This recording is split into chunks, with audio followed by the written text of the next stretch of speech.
ہے مومنوں کی صدائے امام آ جائے، امام آ جائے، امام آ جائے۔ بسم اللہ الرحمن الرحیم، الحمد للہ رب العالمین، والصلاة والسلام علی سید الانبیاء والمرسلین، حبیب الہ العالمین ابی القاسم محمد، اللہم صل علی محمد وعجل فرجہ وعلى آلہ الطیبین الطاہرین سیما بقیۃ اللہ فی الارضین۔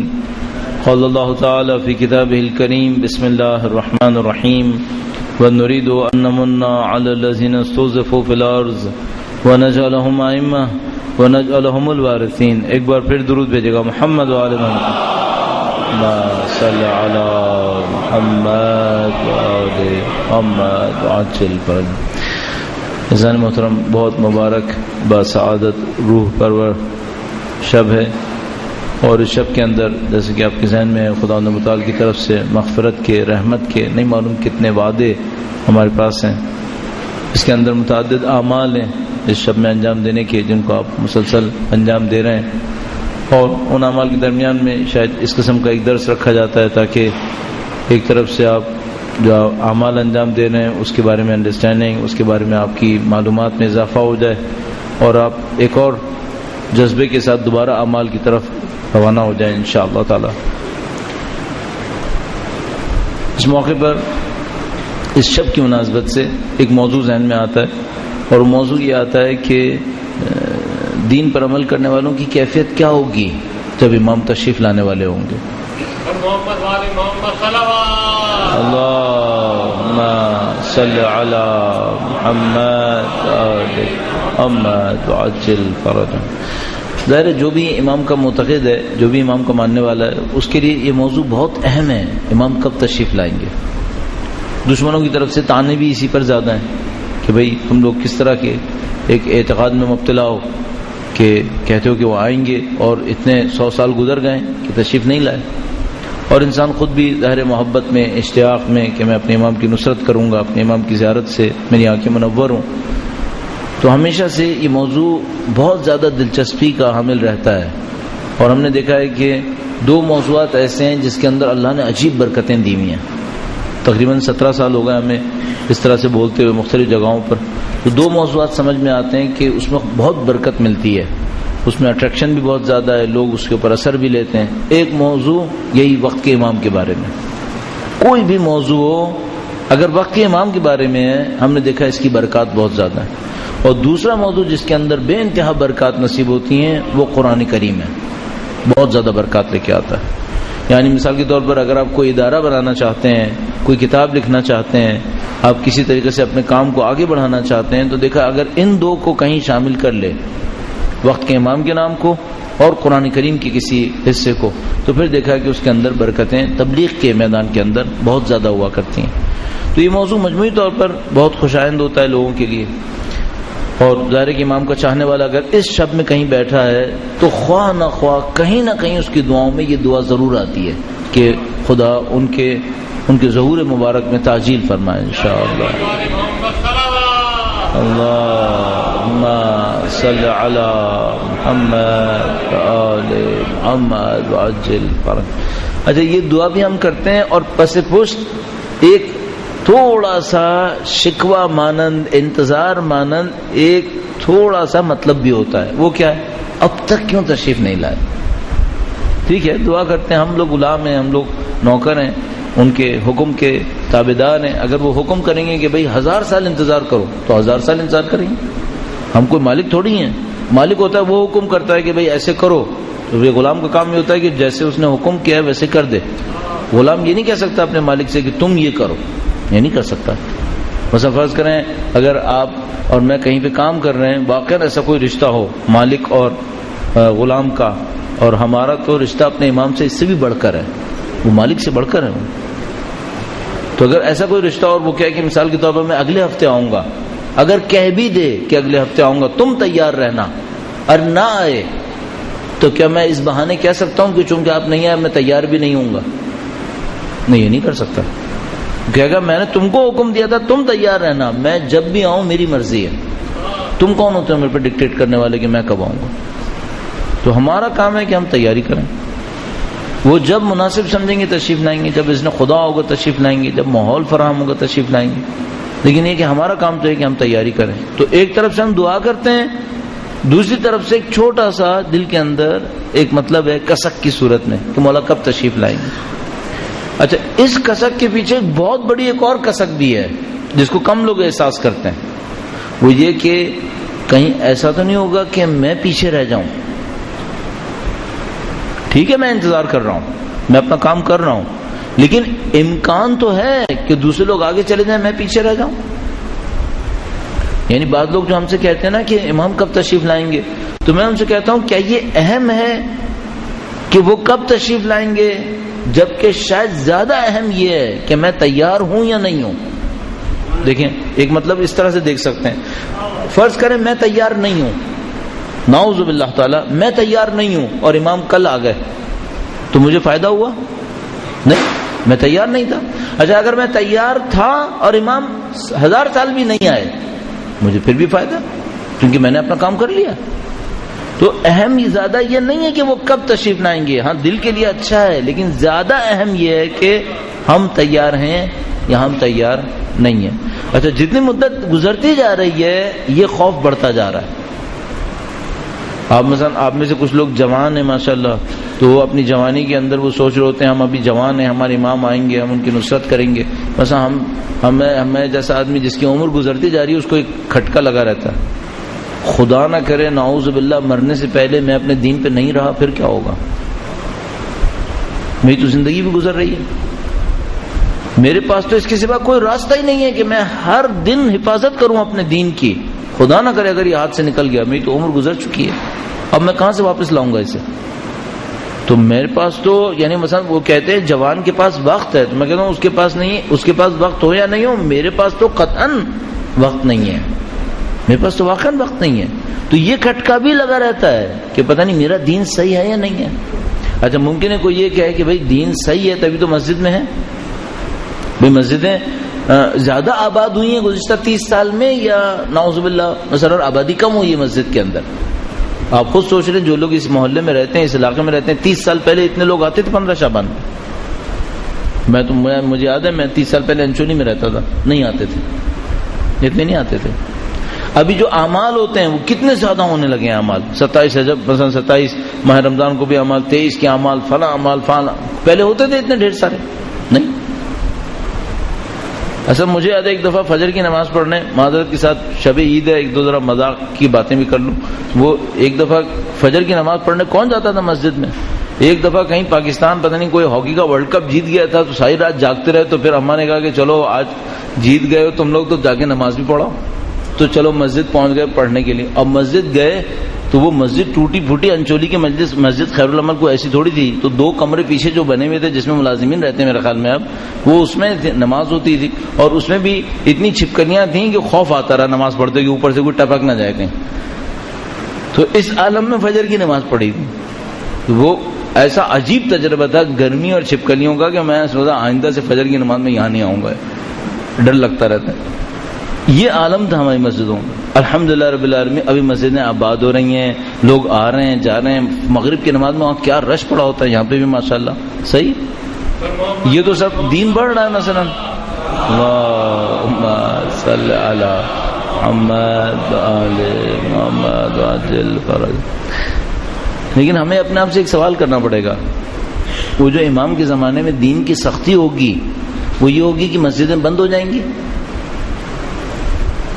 بھائی جب امام تشریف لائیں گے تو دین مشکل میں ہوگا، تو جب دین مشکل میں ہوگا تو علامت یہ ہوگی کہ مسجدیں بند ہوئی بھی ہوں گی؟ نہیں۔ قرآن کریم کوئی نہیں پڑھ رہا ہوگا؟ نہیں۔ کوئی روزہ نہیں رکھ رہا ہوگا، کوئی حج بھی نہیں جائے گا، سب ہوگا، بلکہ زیادہ ہوگا، زیادہ ہوگا۔ یعنی آپ جتنی روایات امام کی تشریف آوری کے بارے میں ہمارے پاس موجود ہیں جس نے دین کو بیان کیا ہے، تو میرا نہیں خیال ان روایات میں یہ ریفلیکٹ ہو رہا ہے کہ دین نہیں ہوگا، نہیں، ان میں ہے کہ دین ہوگا، صرف ایک مشکل ہوگی، اس میں روح نہیں ہوگی۔ دین ہوگا، دین ختم نہیں ہوتا، میں تو ایسی مذاق میں کہتا ہوں کبھی بعض اوقات دین یہودیت حضرت موسیٰ علیہ السلام کے ذریعے سے 3000 اور کچھ 100 سال پہلے آیا تھا، اس کے بعد اتنی شریعتیں آ گئیں جنہوں نے اس کو نسخ کر دیا، تو کیا ختم ہو گیا وہ ابھی تک چل رہا ہے؟ تو دین نبی نعوذ باللہ تعالیٰ ختم ہونے کا نہیں ہے، ختم نہیں ہوگا، چلے گا، صرف ایک مشکل ہے روح رہے گی یا نہیں رہے گی۔ اچھا اب دین میں روح نہ رہنے کی نشانی کیا ہے؟ تو ہم اس سے بچے ہیں کہ کہیں ہمارا دین بے روح نہ ہو جائے۔ دین میں جب روح نہیں ہوتا تو کچھ ہو جاتا ہے، دین تو ہوتا ہے روح نہیں ہوتی، اس کی نشانی کیا ہوتی ہے؟ اگر وہ ہمیں نشانیاں پتہ چل جائیں تو پھر ہمارے پاس ایک پیرامیٹر آ جائے گا۔ جیسے مثلا کسی کا آپ نے بخار دیکھنا ہے تو آپ کے پاس ایک میٹر ہوتا ہے جس کو ہم تھرمامیٹر کہتے ہیں۔ چھپکلی کہی تھی نا میں نے، جی آ گئی یہ بہت چھوٹی ہے، میں نے بہت بڑی کہی تھی، ہمیں ایک طرف نہیں بھیجنا۔ اللہم صلی علی محمد۔ شوگر کہنے میں نے گینڈا نہیں کہا تھا۔ کہاں جاتے ابھی آپ لوگ؟ عید ہے، تھوڑا سا ہنسانے کے لیے میں نے کیا۔ صحیح، اللہ ہمیں اہل بیت کی خوشیوں میں خوشیاں نصیب فرمائے انشاءاللہ۔ درود بھیجیں محمد و آل محمد صلی محمد باجل فرجم۔ تو عرض ہوا کہ دین تو ہوتا ہے لیکن دین میں روح نکل جاتی ہے۔ تو آپ کے پاس جیسے حرارت کے لیے تھرمامیٹر ہوتا ہے، یہ مثال کے طور پر جیسے ہوا کے پریشر کے لیے کہتے ہیں بیرو میٹر ہوتا ہے، اس طرح سے بہت سارے میٹرز ہوتے ہیں۔ تو ابھی کیا ہے کہ یہ جو بے روح دین ہوتا ہے اس کا بھی کوئی میٹر ہوتا ہے جس سے ہمیں یہ پتہ چل جائے کہ روح ہے یا روح نہیں ہے، یہ کیسے پتہ چلتا ہے بھائی؟ اچھا اب کمنٹس بہت پرانی دوستی ہے ہماری ان سے، تو وہ پرانی 10-12 سال سے زیادہ۔ درود بھیجیں محمد و آل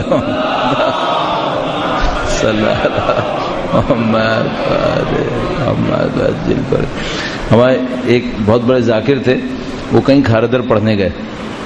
اچھا ان کو عادت تھی نیچے سے کمنٹس ہونے کی، اچھا کھاردر والے کمنٹس کرتے نہیں، اور وہ گئے کھاردر پڑھنے، انہوں نے بڑا زور لگایا، ایک بات کہی، نیچے سے کوئی کمنٹس ہی نہیں صاحب، اور بڑا پریشان ہوئے۔ خیر انہوں نے ایک آدھ دفعہ کچھ کروا کرو کہ پھر دوبارہ بہت زیادہ زور لگایا، پھر دوبارہ کچھ بولے، پھر نیچے سے کچھ کمنٹس نہیں، تو تیسری دفعہ انہوں نے کہہ دیا بس اب آخری دفعہ اب دوبارہ نہیں آؤں گا یہاں پہ، کوئی بولتا ہی نہیں ہے۔ اچھا ہمارے ساتھ معاملہ الٹا ہے، اگر کوئی بولتا ہے تو ہم ڈسٹرب ہو جاتے ہیں، ہمارے ساتھ معاملہ بالکل الٹا ہے، ہم سوچتے ہیں چلو لوگ سن رہے ہیں خاموشی سے، یہ اچھی بات ہے۔ صاحب بے روح دین کی نشانی کیا ہوتی ہے؟ اس کا کوئی تھرمامیٹر ہے، اس کا کوئی میٹر جس سے ہمیں پتہ چل جائے کہ یہ بے روح ہے؟ اب میں کیا کروں گا کہ روح کو مثال لے لوں گا وقت کے امام سے، کہ امام کا جو وجود ہے وہ روح ہے، دین کی روح، صحیح ہے۔ اور اب جو بے روح دین ہوتا ہے اس کی نشانی کیا ہوتی ہے؟ بے روح دین وہ نہیں ہوتا جس میں امام کا نام نہیں ہوتا، نہیں امام کا نام ہوتا ہے، روح امام نہیں ہوتی، روح امام نہیں ہوتی، اس کا مطلب کیا ہے؟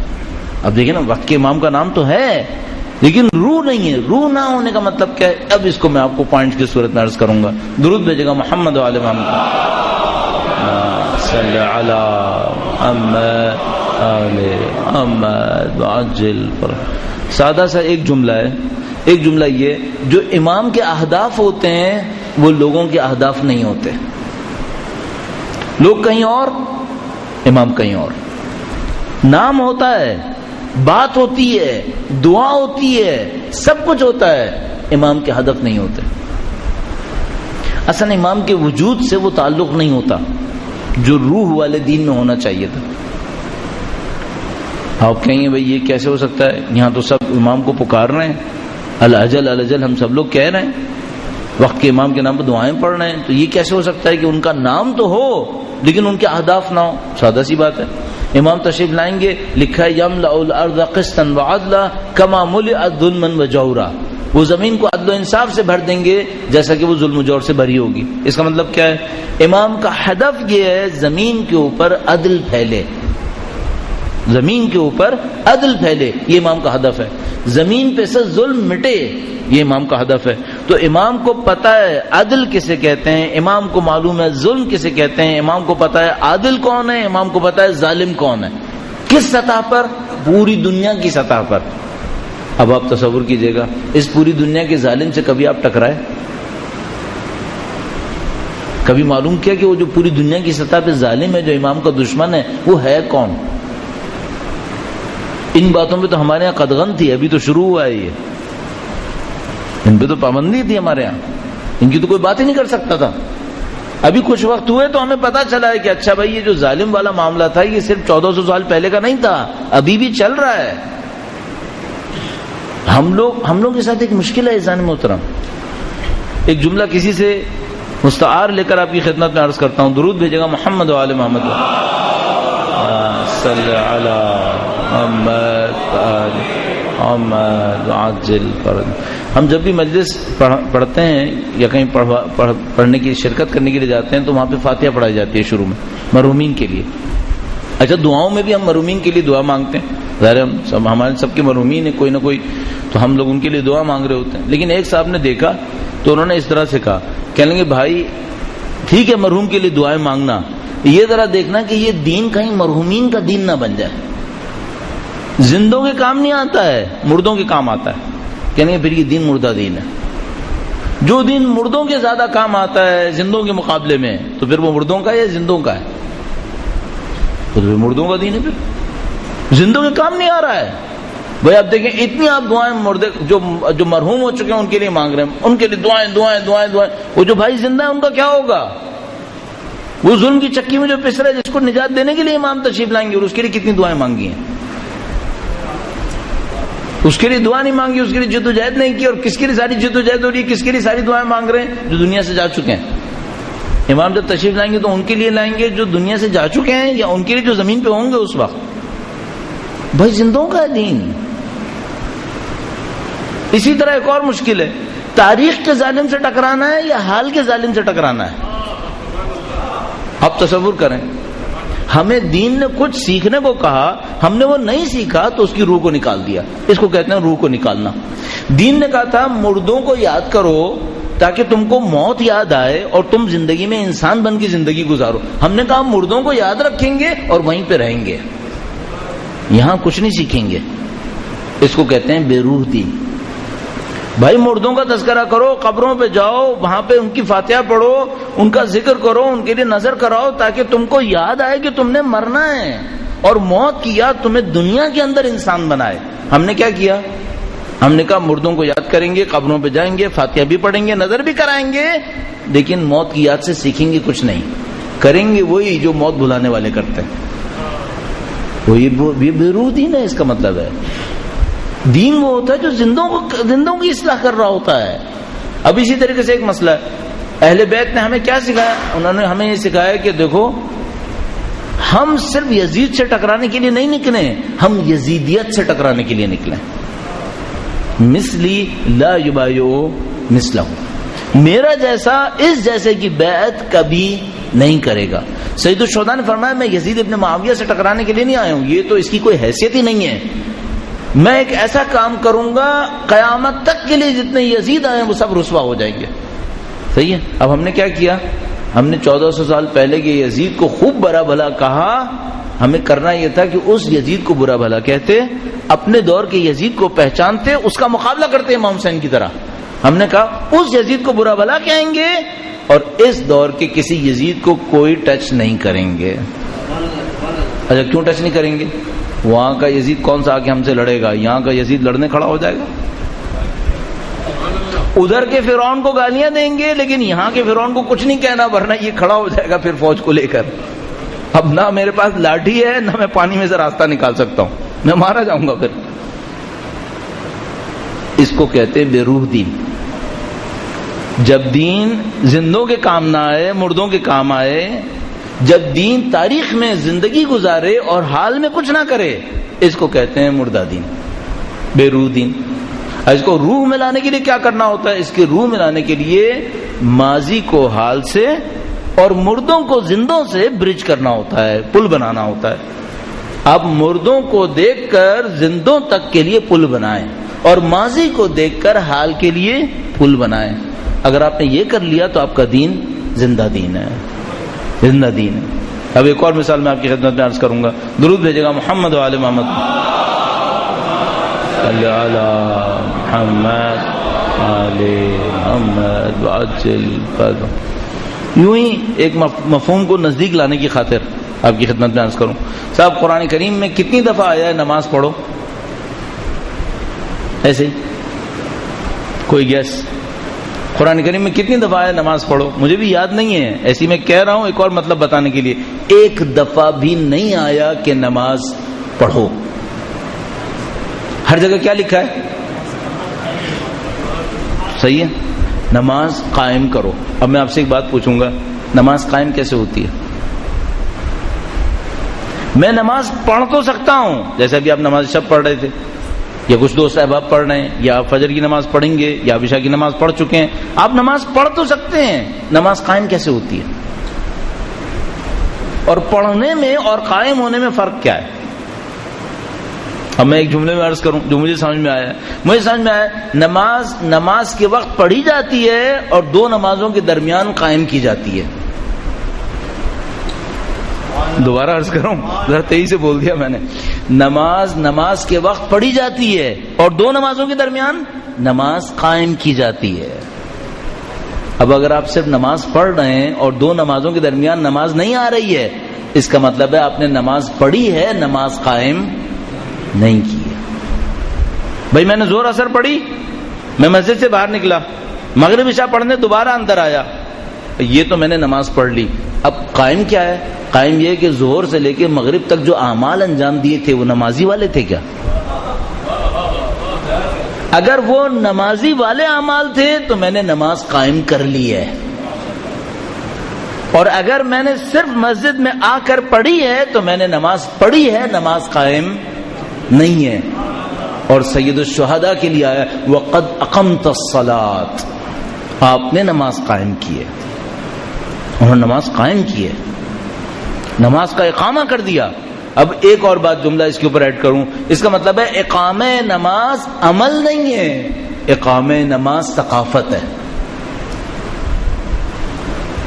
نماز قائم ہونا عمل نہیں ہے، نماز قائم ہونا کیا چیز ہے؟ پوری ثقافت کا نام ہے۔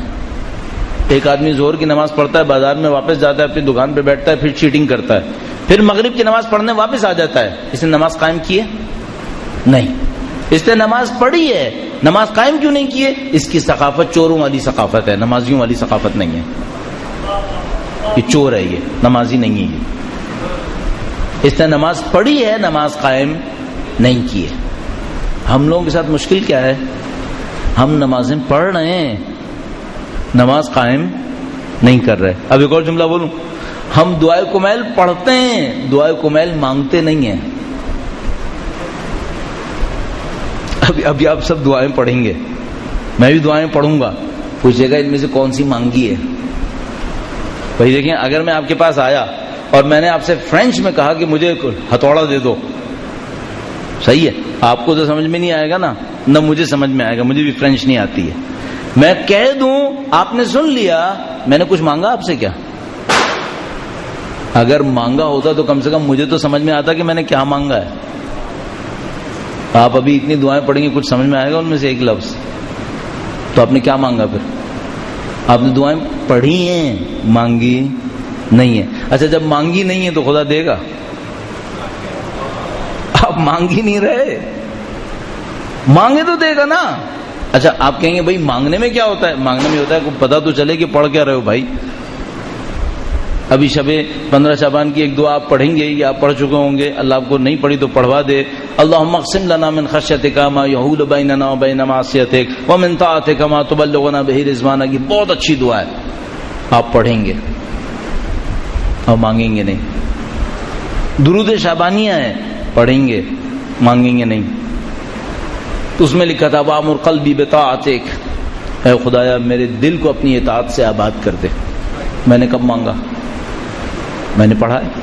پوری مناجات شعبانیہ پڑھ دیں گے، اے خدایا میری ندا کو سن لے، اے خدایا میرے حالت کو دیکھ لے، پڑھ کے فارغ ہو گئے، مانگا ہی نہیں کچھ۔ کیوں دے؟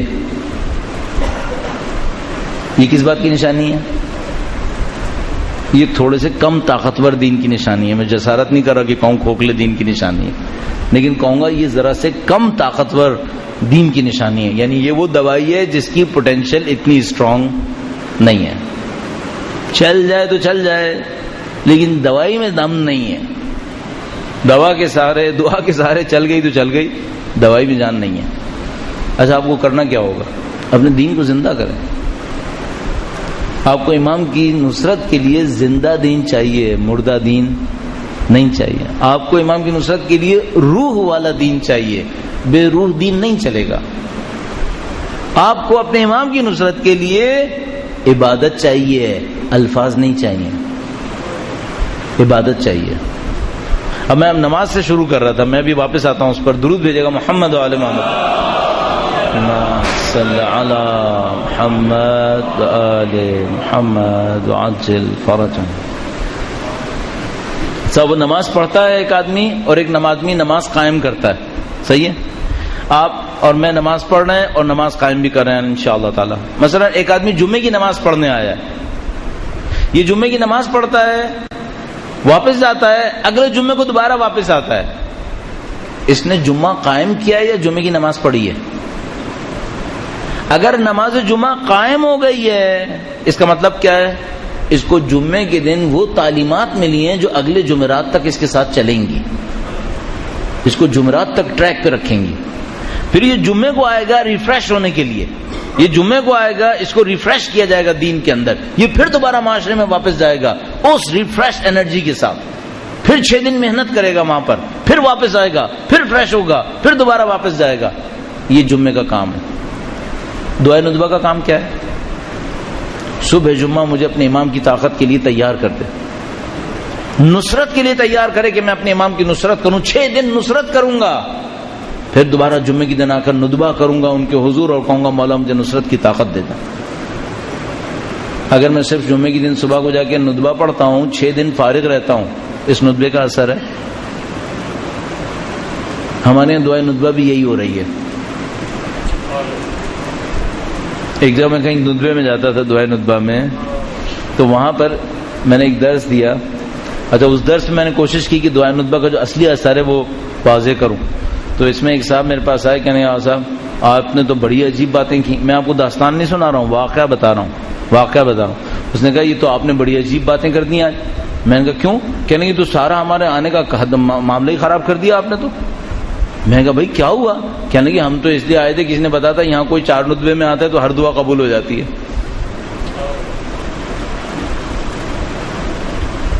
ہم لوگ دعائے ندبے پر بھی خدا سے کاروبار کر رہے ہیں.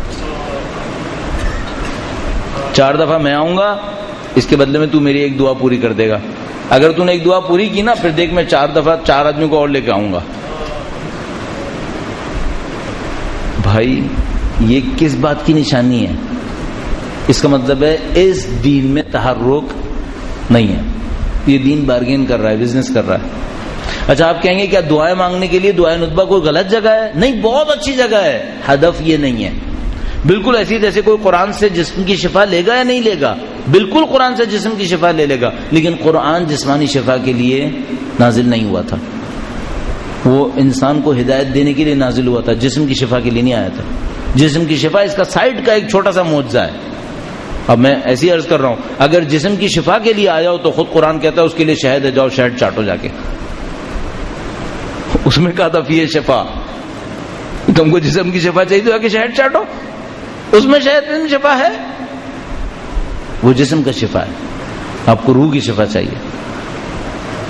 عزیزان مطلب اس طرح اپنے دین کو دیکھیں, پھر آپ کو نظر آئے دین زندہ کسے کہتے ہیں. دین وہ جو کم اثر دکھاتا ہے. کیوں کم اثر دکھاتا ہے؟ آپ خود تصور کریں.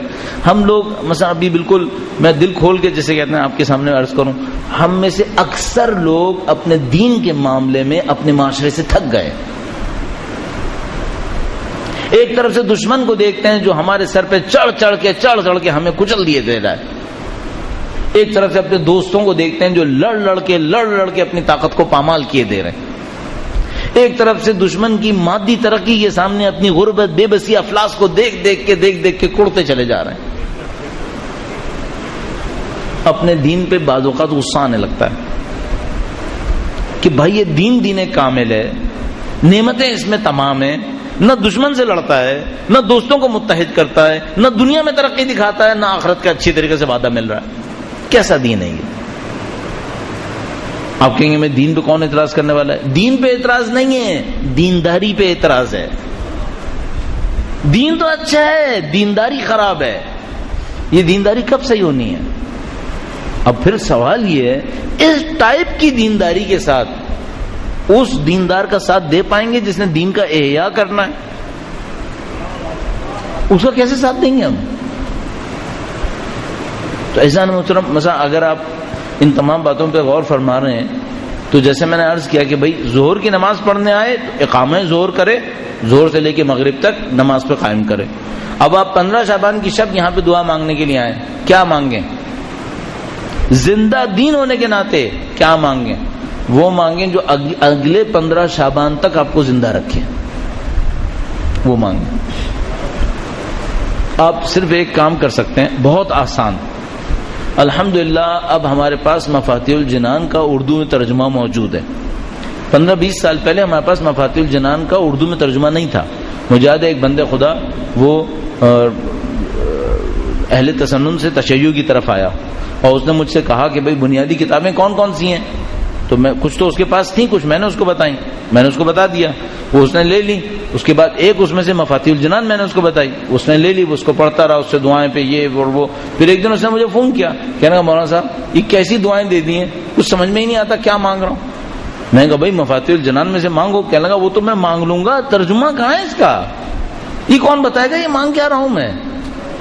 آپ کہتے تھے اہل بیت کے پاس دعائیں ہیں جو کسی کے پاس اور نہیں ہیں، تو مجھے کیا فرق پڑا؟ یہ عربی میں ہے، مجھے تو کچھ سمجھ میں ہی نہیں آ رہا۔ میں کہا بات تو صحیح کہہ رہا ہے، میں کیا مفاتیح کا ترجمہ کروں؟ میرے پاس کہاں اتنی طاقت؟ وہ پھر اللہ کرم ہوا، علامہ ذیشان در جوادی صاحب نے ایک ترجمہ کیا، پھر حافظ ریاض صاحب کا بھی ایک ترجمہ سامنے آیا، چلو ایک مشکل حل ہو گئی۔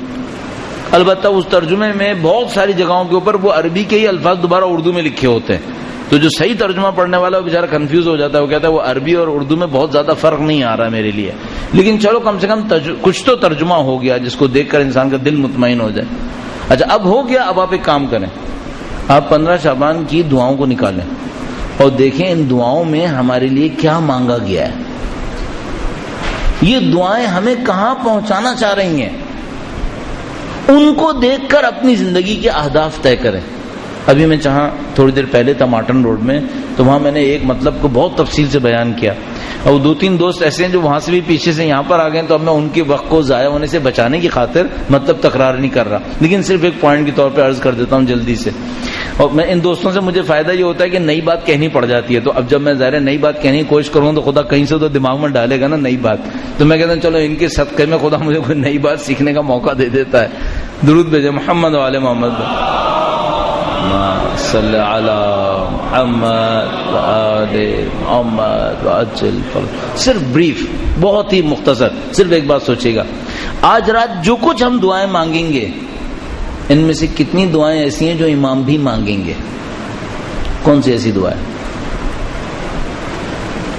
کون سی ایسی دعائیں جو امام کے آوان و انصار، جو سچے آوان و انصار ہوں گے وہ بھی یہی دعائیں مانگیں گے؟ بھائی دیکھیں، ایسی میں کہہ رہا ہوں، میں مانگوں گا مولا میری پروموشن رکی ہوئی ہے، پروموشن ہو جائے، امام کے آوان و انصار اپنی پروموشن کی دعا مانگیں گے، آفس کی پروموشن کی۔ میں کہوں گا مولا میرا کاروبار ذرا کیا کہتے ہیں، ماٹھا کہتے ہیں پنجابی میں، کیا کہتے ہیں وہ، ذرا دبا ہوا سا ہے، اب مولا میرا کاروبار ذرا چمک جائے، امام کے آوان و انصار کاروبار چمکانے کی دعائیں مانگیں گے۔ میں کہوں گا مولا میری زندگی کی مشکلات بہت زیادہ ہیں، میرے خاندان میں جھگڑے ہی جھگڑے چل رہے ہیں، میرا فلاں سے بھی جھگڑا ہے، فلاں کا مجھ سے جھگڑا ہے، مولا ذرا جھگڑے نپٹا دیں۔ ان میں سے کون سی دعا حضرت سلمان فارسی مانگیں گے؟ ان میں سے کون سی دعا امام کے آوان و انصار مانگیں گے جو ان کے وجود کے انتظار میں اپنے اندر سلگ رہے ہوں گے؟ ان میں کس نے کون سی دعا مانگی؟ یہ ہماری دعائیں ہیں۔ اچھا آپ کہیں گے بھئی یہ دعائیں پھر کہاں مانگیں؟ یہ دعائیں مانگیں، لیکن یہ آپ کے وجود کے لیے چھوٹی دعائیں ہیں، اس سے بڑی دعائیں مانگیں۔ اچھا دعا مانگنے میں آپ کو ایک ٹرک عرض کرتا ہوں کہ آپ کی دنیا بھی مانگ لیں اور چھوٹی بھی نہ ہو بڑی بن جائے، اس کی بھی ایک راستہ بتاتا ہوں۔ درود بھیجے گا محمد وعلی محمد، صلی علی محمد آل محمد وعجل فرج۔ ایسے ہی مطلب کو ذرا سہل کرنے کی خاطر، مزیدار بنانے کی خاطر کہیے آپ بھائی دنیا کو چلیے اب ایسی میں اب اور مزیدار بنا دوں. فرض کر لیتے ہیں کسی عورت کو آپ کے کسی بہت بڑے عالم دین نے برا مانتے ہوئے طلاق دے دی. کوئی عورت تھی، اس کو کسی بہت بڑے عالم دین نے یہ دیکھتے ہوئے کہ یہ عورت بہت بری عورت ہے اس کو طلاق دے دی. صحیح ہے، آپ اس سے شادی کرنا پسند کریں گے؟ آپ اس عورت سے ارادہ کریں گے؟ نہیں کریں گے. عشق لڑانے کا ارادہ کریں گے اس سے؟ اس کے حصول کی دعائیں کریں گے؟ تو جو مولا نے دنیا کو 3 طلاقیں دی تھی اس کے بعد دنیا کے پیچھے کیوں بھاگ رہے ہیں؟ کہاں جا رہے ہیں ہم لوگ؟ اللہم صل علی محمد آل محمد وعجل. امام نے فرمایا انی طلقتک ثلاثہ، میں تجھے 3 دفعہ طلاق دیتا ہوں. اور فرمایا دنیا یہ بتا تو نے کتنے شوہر مارے ہیں؟ اتنے تو نے شوہر مارے ہیں، اتنے تو نے چاہنے والے مار دیے اپنے. میں تجھے 3 طلاقیں دیتا ہوں، میرے نزدیک بھی نہ آنا. اور ہم چلیں اس مطلقہ امیر المومنین سے معاشقہ فرمانے کے لیے، اور اس کی دعائیں خود امیر المومنین کے سامنے لے کے جا رہے ہیں کہ یہ مجھے مل جائے. اچھا امیر المومنین نہیں کہیں گے اس کو تو ہم نے طلاق دے کے بھیجا تھا، تم کہاں اس کے ساتھ کھڑے ہو؟ صحیح ہے. اچھا اب مصیبت یہ ہے، چلو ٹھیک ہے امیر المومنین نے طلاق دی تھی، دنیا سے کیا راہ فرار ہے کوئی؟ بھئی کہاں جاؤں، دنیا میں رہنا ہی نہیں رہنا ہے، گھر چاہیے نہیں چاہیے، بے گھر تو نہیں ہو سکتا. اچھا کیا اہل بیت کے چاہنے والے گھر نہیں مانگتے تھے ان سے؟ مانگتے تھے. دیتے تھے یا نہیں دیتے تھے؟ دیتے بھی تھے. تو میں مانگوں برا ہے؟ نہیں، برا نہیں ہے. ایک ترکیب ہے، ایک ترکیب ہے. اللہ کرے میں آپ کو ترکیب بتانے میں کامیاب ہو جاؤں. ایک لطیفہ مانند واقعہ یاد آیا. پہلے میں آپ کو وہ لطیفہ مانند واقعہ بتا دوں. شب کا ظاہر ہے یہ پہر ہے، آپ کے سامنے میں خشک باتیں کروں گا تو آپ بہت ہی تھک جائیں گے. تو میں تھوڑا سا اس کو جمع کر رہا ہوں تاکہ آپ بھی تھوڑا ریفریش ہوتے رہیں اور آپ خوشی خوشی میری کڑوی باتوں کو اپنے گلے سے اتارتے رہیں انشاءاللہ. درود بھیجیں محمد وعلی محمد. اللہم صل علی محمد آل محمد وعجل فرج. ایک عجیب روایت ہے ہمارے پاس، لکھا ہے جنت میں جو لوگ جائیں گے ان میں بہت سارے لوگ ایسے ہوں گے جن کی گواہی بھی دنیا میں قبول نہیں ہوگی. اتنے سادہ طبیعت کے کہ دنیا کہے گی بھائی یہ تو بے وقوف لوگ ہیں، وہ جنت میں چلے جائیں گے. اتنے سادہ لوگ ہوں گے. ابھی آج ایک صاحب مولانا صاحب نے سنایا بڑا عجیب واقعہ. کہنے گے کہ ہمارا ایک باورچی ہے، بہت ہی اچھا دل کا صاف ستھرا بیچارہ، جس کو ہم لوگ بیوقوف کہتے ہیں، جس کو ہم لوگ بہت سادہ ہو جائے تو اس کو بیوقوف کہتے ہیں اپنی دنیا کے اندر. تو کہنے گے کہ اس سے ہم لوگ جو ہے وہ دوپہر کے بعد مزے کرتے ہیں، ذرا بات چیت کرتے ہیں. تو ایک کوئی بڑے مولانا صاحب تھے، وہ آئے اور وہ فلڈ کا سامان تھا، سیلاب کا سامان تھا، وہ بڑا سامان ادھر ادھر تقسیم ہو رہا تھا. تو وہ جو بیچارہ باورچی تھا وہ گیا اپنے مولانا صاحب کے پاس جو مدرسے کے مولانا تھے. کہنے گے جو مولانا ہیں تو بہت بڑے آدمی ہیں، اتنا سامان لائے ہیں اور سیلاب والوں کو اتنا دیے جا رہے ہیں، ان سے کہو مجھے بھی کچھ دے دیں، میں بھی تو غریب آدمی ہوں بلاخر. ٹھیک ہے میں سیلاب میں نہیں مر رہا لیکن بلاخر غریب آدمی تو میں بھی ہوں. تو کہنے کہ تم جاؤ مولانا صاحب سے کہو تم کو دے دیں گے. کہنے لگا مجھے سمجھ میں نہیں آ رہا میں ان سے کہوں کیا. کہنے کہ جا کے کہہ دو کہ میری بیوی بیوہ ہے مجھے کچھ دے دے. تو وہ بیچارہ مظلوم گیا، اس نے مولانا صاحب سے کہا مولانا صاحب میری بیوی بیوہ ہے، ذرا مجھ پہ رحم کریں. بھائی پہلی ایسی بیوہ دیکھی ہے جس کا شوہر اس کی حمایت کر رہا ہے. البتہ اس میں لطف یہ ہے کہ عربی فارسی زبان میں بیوہ کہتے ہیں اس کا جس کا کوئی سہارا نہیں ہے. بیوہ کہتے ہیں اس کو جس کا کوئی سہارا نہیں. تو وہ جس کو ٹرمنالوجی میں ہم لوگ جس کو بیوہ کہتے ہیں اس کو کچھ اور کہتے ہیں. اس سینس میں ایک اور میننگ نکل سکتا ہے. تو بہرحال وہ ایک لطیفہ مانند کا تھا. ایسے سادہ لوگ پڑے ہوئے، ایسے سادہ لوگ. اچھا بعض یہ سادہ لوگ اپنی سادگی میں امام سے بہت نزدیک ہو جاتے ہیں، بہت پکے نزدیک، چونکہ یہ واقعا مخلص ہوتے ہیں. ان میں سے بعض سادہ بہت مخلص ہوتے ہیں اور اپنی سادگی میں اپنے امام کے پاس پہنچ جاتے ہیں، بڑے سادہ ہوتے ہیں. ان میں سے ایک سادہ آدمی ایسے ہی تھا، موچی ٹائپ کا، بہت ہی سادہ دل کا آدمی، جو بس دماغ میں آ گئی، دل پورا دل کھلا ہوا اپنے امام کے لیے نا ایسے رکھتا تھا. اچھا میں معذرت کے ساتھ عرض کر رہا ہوں، ہم اپنے امام کے سامنے بھی اپنا دل کھول نہیں سکتے. اتنا اندر گڑبڑ ہے کہ اپنے امام کے سامنے بھی نہیں کھول سکتے. کیا دکھائیں مولا کو اپنے اندر؟ یقین مانے عجیب مشکل ہو گئی ہم لوگوں کے ساتھ. تو وہ اتنا خوش سادہ دل کھول کے بات کرنے والا نا ایسے اپنے امام کے سامنے. وہ جناب علی امام کے نام پر مصیبتیں بھی اٹھاتا تھا, یہ تھا وہ تھا, بہرحال پریشان بھی ہو جاتا تھا, پھر امام کو بلاتا تھا. تو ایک دفعہ وہ اپنے کرائے کے گھر میں رہتا تھا, اس کا مالک مکان جو تھا اس نے کہا بھائی پیسے دو. اس نے کہا میرے پاس پیسے نہیں ہیں, میں تو جوتیاں ٹانکتا ہوں, جتنے پیسے ملتے ہیں تو میں آ گئے تو میں دے دوں گا, نہیں ہے تو نہیں دوں گا. وہ مالک مکان جو تھا وہ غصے میں بیٹھا تھا. اس نے کہا بھائی ایسا ہے پیسے دیتے ہو دو ورنہ میں تمہارا سامان کل باہر نکال دوں گا, بہت ہو گئی میں نے انتظار کر لیا. اور بڑا چیخا چلایا کہ بھائی نہیں ہے پیسے ہوں گے تو دوں گا نا, نہیں آتے میں کیا کروں. وہ اگلے دن جناب علی اس نے سامان اٹھایا, اس کا باہر پھینک دیا, سامان اٹھا کے باہر پھینک دیا. اس کی چھوٹی موٹی کائنات تھی اتنی سے سامان اس کا. وہ روڈ کے اوپر بیٹھا تھا, رونے لگا کہ بھائی میں تو بے گھر ہو گیا, میرا تو سامان روڈ پہ آ گیا اور یہ اور وہ. ابھی رو رہا تھا اور روتے روتے امام کو بلانے لگا کہ مولا آئے میری مدد کریں, میں بے گھر ہو گیا ہوں, میں کیا روڈ پہ بیٹھا ہوں, یہ اور وہ. تو امام تشریف لائے. ہم نے پوچھا کیا ہوا؟ کہنے لگا کہ مولا میرا گھر بے گھر ہو گیا اور میرا تو سامان ہی باہر پھینک دیا اس آدمی نے, اور میں تو غریب ہو گیا اور یہ ہو گیا وہ ہو گیا. امام نے فرمایا دیکھو صبر کرو, بہت مشکلات اٹھانی پڑتی ہیں, ہمارے اجداد نے بہت مصیبتیں اٹھائی ہیں, تم صبر کرو. تو روتے روتے کہنے لگا آپ کے اجداد کبھی کرائے کے گھر میں نہیں رہے, میں کرائے کے گھر میں رہتا ہوں. ان کے اپنے گھر ہوتے تھے. سادہ آدمی نا بیچارہ. امام نے سنا, امام مسکرائے, فرمایا تو کوئی بات نہیں, تمہارے گھر کا ہم نے بندوبست کر دیا ہے. امام ہی کہہ کے چلے گئے. تو کہنے لگا اب آپ نے بندوبست کر دیا, اب مجھے اس سے تو بات نہیں کرنی. مالک مکان سے نہیں بات نہیں, وہاں گھر مل جائے گا. ایک آدمی آیا, اس نے کہا تم فلاں ابن فلاں؟ ہاں میں ہوں. کہنے لگا یہ لو چابی, وہاں میرا ایک گھر ہے, تمہارا گھر, جاؤ گھر پہ بیٹھ جاؤ. کہنے لگا میرا ہو گیا. کہنے لگا تمہارا ہو گیا. کہ تم کیوں دے رہے ہو؟ کہنے لگا امام نے حکم دیا. کہنے لگا ابھی تو آئے تھے, ابھی تھوڑی دیر پہلے تو آئے تھے, تو کتنی دیر میں حکم دیا؟ کہنے لگا مجھے تو کل رات ہی حکم دے دیا تھا. عجیب ہے امام کی محبت دیکھیے آپ نے. ایک رات پہلے سے گھر تیار کر دیا تھا کہ کل روئے گا نا تو ہم اس کو جا کے دے دیں گے. اللہم صل علی محمد آل محمد عجل. یہ لوگ جو سادہ دل والے ہوتے ہیں نا, بعض اوقات ایسی حرکتیں کر دیتے ہیں, یہ کہیں سے کہیں پہنچ جاتے ہیں اپنے معاملے میں. لیکن بدقسمتی سے ہم لوگ سادہ دل نہیں ہیں, ہم لوگ بہت ہوشیار لوگ ہیں. اگر میں اس ہوشیاری کو اسی پازیٹو میں رہنے دوں, اس کا نیگیٹو والا حصہ نہ بولوں, ہم لوگ بہت ہوشیار ہیں, ہم لوگ بڑے پرزے لوگ ہیں, بہت کام آنے والے لوگ ہیں ہم لوگ. لیکن وہ بیچارے سادہ لوگ تھے نا, وہ جیت جاتے ہیں ہم لوگوں سے. تو اچھا ترکیب کیا ہے؟ وہ سادہ آدمی تو امام سے کہہ دے گا مولا مجھے گھر چاہیے, میں کرائے گھر میں نہیں رہتا, یہ مجھے مصیبت مجھے نہیں جھیلنی.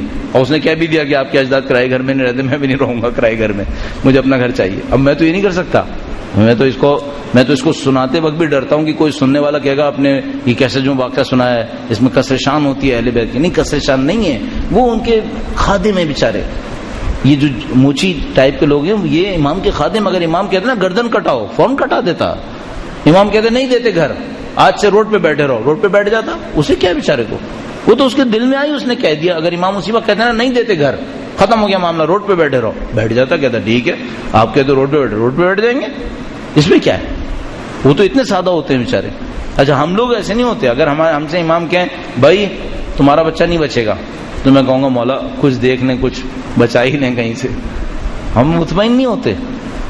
اگر امام ہمیں حکم بھی دیتے ہیں, ہم سوچتے ہیں شاید ادھر ادھر سے کر کے کچھ راستہ نکال لوں گا میں. اب میں راستہ بتا رہا ہوں آپ کو. اگر دنیا ہی مانگنی ہے نا تو پھر ایک اور کام کریں, دنیا کو مانگتے ہوئے لے جائیں آخرت تک. مثلا آپ نے دنیا مانگنی ہے, آپ نے کیا مانگنا ہے؟ کاروبار مانگنا ہے. یہ کہیں مولا مجھے کاروبار دے دیں, ایسا کاروبار دے دیں جس سے میں آپ کے دین کی نصرت کر دوں. دنیا مانگیں لیکن اتنا گھسیٹ کے اس دنیا کو لے جائیں کہ آخرت تک پہنچ جائے وہ. کیوں؟ دنیا کو دنیا کی خاطر نہ مانگیں. دنیا آپ کے مقابلے میں بہت پست ہے, آپ کا مقام اونچا ہے. آپ اور میں آخرت کے لیے بنے ہیں, دنیا کی پستیوں میں غولتے لگانے کے لیے نہیں بنے ہیں. اگر اللہ نے ہمیں اونچی جگہ کے لیے بنایا ہے تو اس دنیا دنیا کے اوپر مر کے ہمیں کیا نصیب ہونا ہے. دنیا دنیا لکھا ہے نا دعائے ندبہ کے اندر, دنیا اور پست دنیا. تو بھائی اگر یہ دنیا ہی مانگنی ہے تو اس کی ایک اور ٹرک بھی ہے, اس کو اتنا مانگو کہ آخرت تک پہنچے. پھر یہ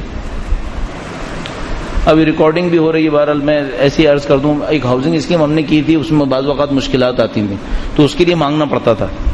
اب مانگنا پڑتا تھا تو بڑا دل کڑتا تھا کہ بھئی یہ کیا ہے, کیا آپ اپنی ہاؤسنگ اسکیم کے لیے مانگ رہے ہیں امام کے سامنے کھڑے ہو گئے, تو بہت برا لگتا تھا. پھر میں کہتا تھا مولا مجھے ایسی جگہ دے دیں جس سے آپ کے دین کی نصرت ہو جائے, آپ کے نام کی نصرت ہو. ٹھیک ہے مجھے کچھ نہ ملے اس میں, مجھے کیا کرنا ہے. البتہ یہ کہنے کے لیے بھی ڈرتا ہوں پیچھے سے کہ اندر سے واقعاً کچھ نہیں ملا پھر کیا ہوگا. یہ ہوتا ہے ہم سب کے ساتھ, اندر سے خوف کھاتے رہتے ہیں بھئی یہ نام میں واقعاً امتحان میں ڈال دیا پھر کیا ہوگا. صحیح ہے, تو پھر اس کے لیے اس کا بھی ایک علاج ہے. ایک دوست تھا مجھ سے کہنے کا مولانا یہ جو ہم دعائیں مانگتے ہیں نا بعض اوقات بڑی بڑی دعائیں, اس کے ہم قابل تو ہوتے نہیں ہیں, تو پھر یہ دعائیں کیوں مانگتے ہیں. مثلا کہتے ہیں اے امام اللہ مجھے آپ کی نصرت کی سعادت دے, تو نصرت کرنے والے لوگ ہم جیسے ہوتے ہیں, کوئی بڑے لوگ ہوتے ہیں, ہم تھوڑی ہوتے ہیں. تو یہ جو ہم بڑی بڑی دعائیں مانگ لیتے ہیں اس کے بعد اگر پوری ہونے چلی گئیں تو ہم لوگ کا کیا ہوگا, پھر تو ہم بھاگ جائیں گے. تو میں نے اس سے کہا کہ بھائی ایسا کرو نصرت کی دعا بھی مانگو اور نصرت کی راہ میں آنے والی مشکلات کو جھیلنے کی طاقت بھی مانگو. کہنے لگا وہ طاقت مجھے کہاں سے نصیب ہوگی, تو میں کہوں گا پھر میں نے کہا اس کے لیے ظرف بھی مانگو کہ اے خدا مجھے وہ ظرف دے دے جس میں میں طاقت کو سہ سکوں ان طاقتوں کو جو تیرے امام کی نصرت کی راہ میں آتی ہیں. تو کہنے لگا اچھا اب سمجھ میں آیا, پورا پیکج ساتھ مانگنا ہے, پھر پورا پیکج ساتھ مانگنا ہے, ایک دعا نہیں مانگنی. میں نے کہا ہاں یار یہ بات تمہاری صحیح ہے, ہمیں اللہ سے پورا پیکج ساتھ مانگنا پڑتا ہے, کیونکہ اگر چھوٹی سی ایک جگہ مانگ دیں گے نا وہ پوری ہو گئی تو ہم تو جھیل نہیں پائیں گے. اگر میں نے کہہ دیا اے خدایا مجھے امام کی راہ میں مشکل اٹھانے کی طاقت دے دے, اور نہیں ہوا میرے اندر یہ دم. ایک خاتون نے پاکستان سے باہر فون کیا کہ نہیں مولانا میں بہت گھبرائی ہوئی ہوں اور یہ اور وہ, مجھے لگ رہا ہے کہ میں اپنے امام سے بہت دور چلی گئی اور یہ ہو گیا وہ ہو گیا. میں نے کہا کیا ہوا, کہ نہیں کہ میں اس طرح سے رات کا وقت تھا, میں بڑے دل میں آیا کہ میں امام کے لیے کچھ مانگوں, تو کہنی پتہ نہیں کیا میرا دماغ خراب ہوا, میں نے دعا مانگ لی خدایا جو ان کے اوپر مشکلات پڑتی ہیں اس کا کوئی مزہ مجھے چکھا دے. کہنے لگی میں سو رہی تھی, اچانک مجھے ایسا لگا جیسے پوری بلڈنگ میرے سینے کے اوپر آ گئی ہے اور میں کچل جاؤں گی. کہ مجھے لگا جیسے میرا پورا وجود بلڈنگ کے نیچے ہے اور میں کچل جاؤں گی.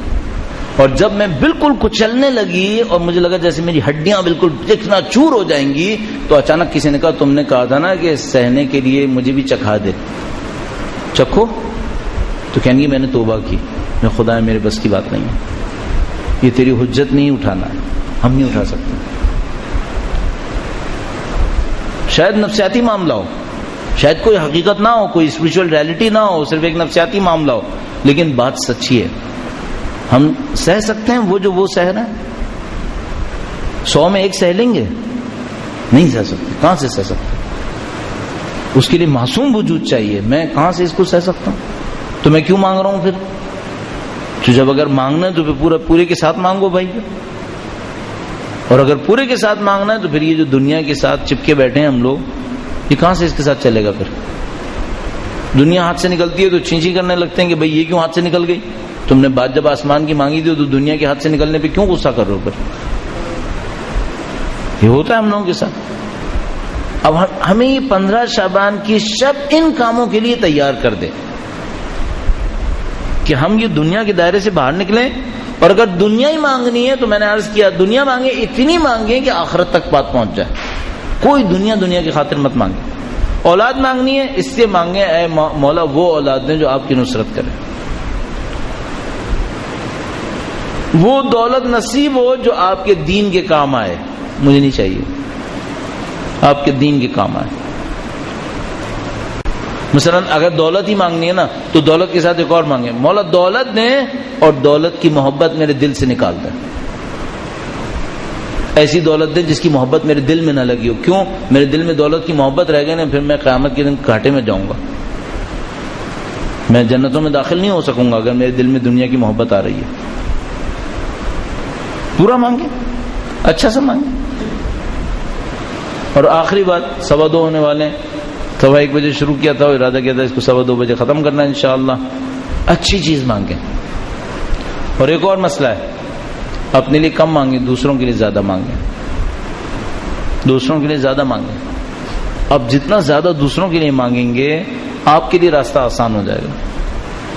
خدا دینے والوں کو اور دیتا ہے، جو نہیں دیتے ان کو بس اتنا دیتا ہے جو ان کے لیے چاہیے ہوتا ہے. جو دوسروں کو دیتے ہیں نا ان کو خدا بہت دیتا ہے، کیونکہ انہوں نے دوسروں کو دینا ہوتا ہے.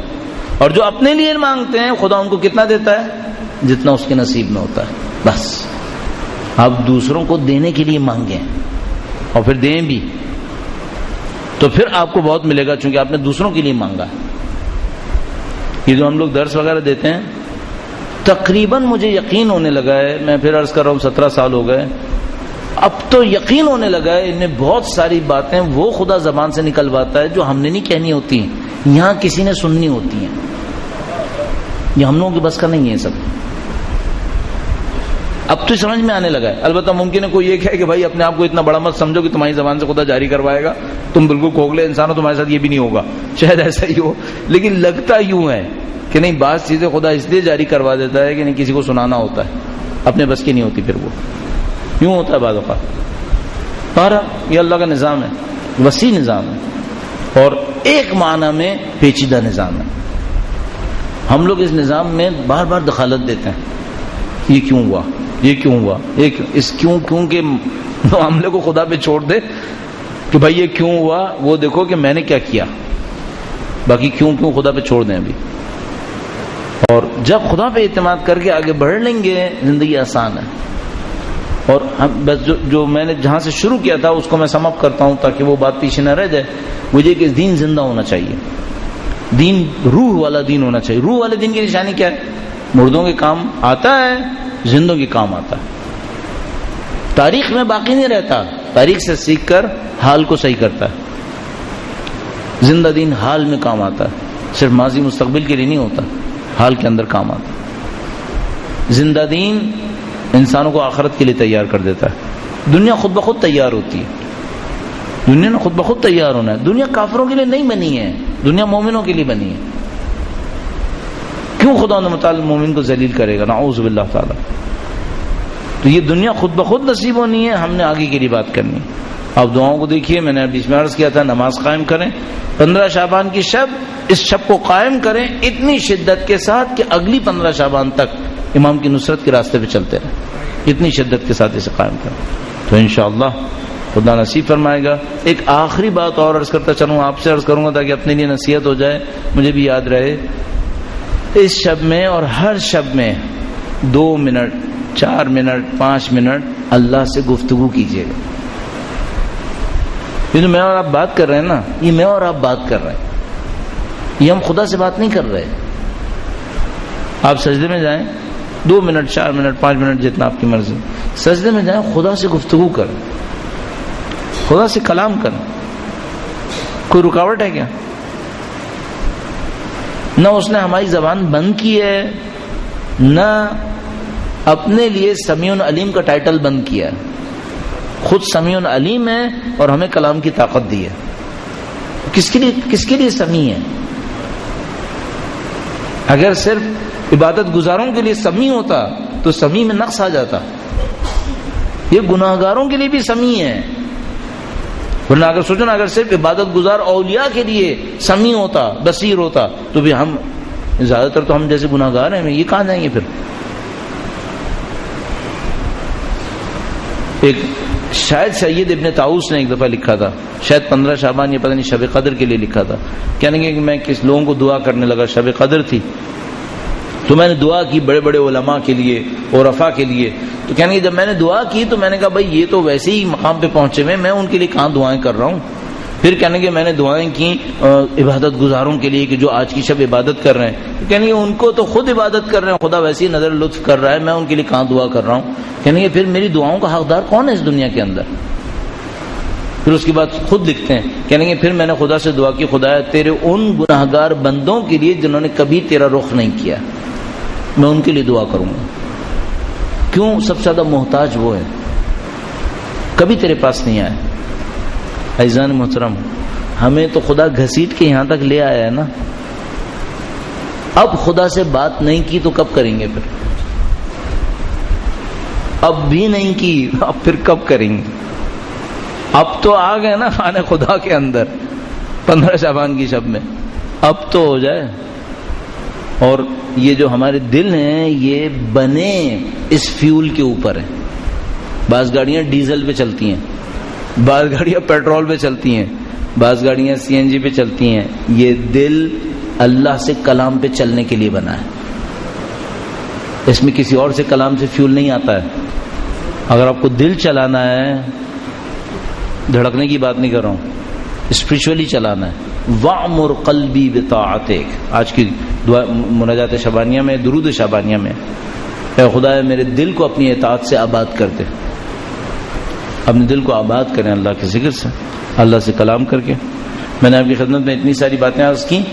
مولانا صاحب نے کہا تھا 1 گھنٹہ ہے، تو میں تقریباً 57 منٹ 58 منٹ تقریباً آپ کے میں نے لے لیے. اور یہ سب کچھ بول کر میرا دل تھوڑا سا ٹھنڈا ہوا ہے کہ انسان بعض اوقات بول کر اپنے آپ کو ٹھنڈا کر لیتا ہے، لیکن ہم جیسوں کے ساتھ بول کر ایک مصیبت آتی ہے. جو سن رہے ہوتے ہیں ان کے اندر عبادت کا جذبہ بڑھ جاتا ہے، اور جو بول رہے ہوتے ہیں وہ ٹھنڈے پڑ چکے ہوتے ہیں. مصیبت یہ آتی ہے. اگر نہ بولتے نا تو پھر شاید عبادت کا جذبہ اور گرم رہتا کہ ہمیں کچھ کام کرنا ہے، کچھ کام کرنا. بول کے سارا عبادت کا جذبہ ٹھنڈا پڑ جاتا ہے، تو ہمارے ساتھ سختی آ جاتی ہے. تو میں تیسرا یہ بول رہا ہوں، تو اس کے بعد اب یہ چند گھنٹے رہ گئے مشکل سے، پتہ نہیں اب اس میں کیا کروں گا میں. الحمدللہ آپ نے تو سنا ہے، آپ کے دل میں اس وقت جذبہ ہوگا، جوش ہوگا، تو اپنی دعاؤں میں ہمیں بھی یاد رکھیے گا. ہمارا تو کچھ پتہ نہیں کہ ابھی جا کے ہم نے کیا کرنا ہے، سونا ہے، جاگنا ہے، یا واقعاً کچھ کر ڈالنا ہے. تو اب انشاءاللہ اپنی دعاؤں میں یاد رکھیے گا. آپ ابھی بہت ساری دعائیں مانگیں گے، یا تو ساری دعائیں میں نہیں مانگوں گا، صرف چند دعائیں عرض کروں گا تاکہ اس میں آپ کی الہی آمین سے ہمیں بھی کچھ نصیب ہو جائے اور ہم سب کو نصیب ہو جائے. پروردگارہ تجھے واسطہ محمد و آل محمد کا اس قلیل کو ہم سے قبول فرما. اے پاک پروردگار، 15 شعبان کی شب ہے، مبارک شب ہے، رحمتوں کی شب ہے. تیرے گھر کے اندر ہیں پاک پروردگار، تیرے نبی کا نام لیا ہے، تیرے ولی وسیع کا نام لیا ہے، حجت خدا کا نام لیا ہے پاک پروردگار. تیرے چند اچھے بندوں کا نام لیا ہے، تیرے مظلوم بندوں کا نام لیا ہے پاک پروردگار. تجھے ان سب کا واسطہ، ہمارے دلوں کو اپنی نورانیت سے منور فرما، ہمارے دلوں کو اپنی اطاعتوں سے آباد فرما، معصیت کی پستیوں سے محفوظ فرما. اے پاک پروردگار تجھے واسطہ محمد و آل محمد کا ہمارے تمام مرحومین کے تمام گناہان صغیرہ و کبیرہ کی مغفرت فرما. اے پاک پروردگار اس شب کے صدقے میں ہمیں خلوص ریاکاری سے تحفظ نصیب فرما. اے پاک پروردگار تجھے واسطہ محمد و آل محمد کا اس شب میں چند گھنٹے باقی ہیں پاک پروردگار. اب تک ہم نے کچھ نہ کیا ہو جس پہ ہماری مغفرت ہو ہے پاک پروردگار. اگر اب تک نہیں بخشا ہے امام حسین کے صدقے میں، ان کی والدہ ماجدہ کے صدقے میں، ان کے فرزند طیب و طاہر کے صدقے میں ہمارے اور ہمارے مرحومین کے تمام گناہان صغیرہ و کبیرہ کی مغفرت فرما. اے پاک پروردگار تجھے واسطہ محمد و آل محمد کا سید و سردار مولا اور آقا امام آخر الزماں کے ظہور میں تعجیل فرما. ہمیں ہماری اولادوں کو ان کے جانثاروں میں قرار فرما، ہماری زندگیوں کا اختتام دین کی راہ میں شہادت قرار فرما. ربنا تقبل منا انك انت السميع العليم بجاہ محمد و آلہ الطاہرین. وقت کے امام کے حضور ادائے احترام کے لیے بی بی سیدہ سلام اللہ علیہا کے حضور، سید الشہداء کے حضور، تمام معصومین کے حضور ادائے احترام کے لیے باوز بلند درود بھیجے محمد و آل محمد.